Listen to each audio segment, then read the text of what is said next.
ang resulta kapag kinakaaway natin ang Diyos?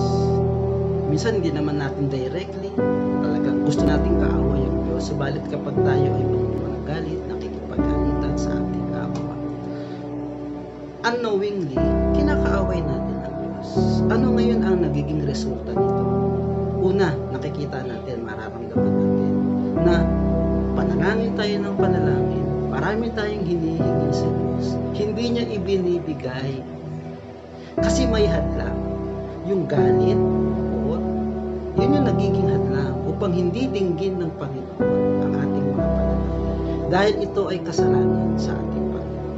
Tandaan natin, sabi ng Diyos, sabi ng Panginoong Jesucristo, kung hindi natin patatawarin ang ating kapwa, hindi rin tayo patatawarin ang ating Ama na nasa langit. Therefore, nagkakaroon ng hadlang.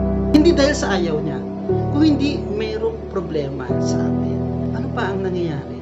Ang ating katawan ay templo ng Diyos, pinatira dito ang banal na Espiritu.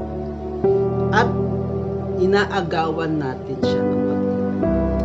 Ayaw ng banal na Espiritu na meron siyang kaagaw. Hindi natin marinig ang banal na Espiritu, ikanyang nais na gawin sa atin.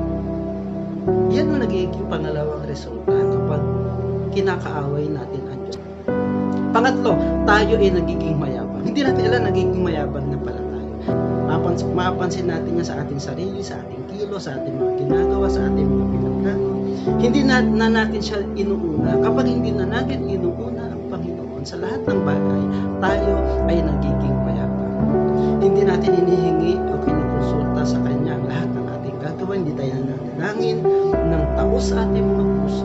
Ayan ang nagiging resulta kapag kinakaaway natin ang Diyos. Unknowingly, purihin ang Diyos.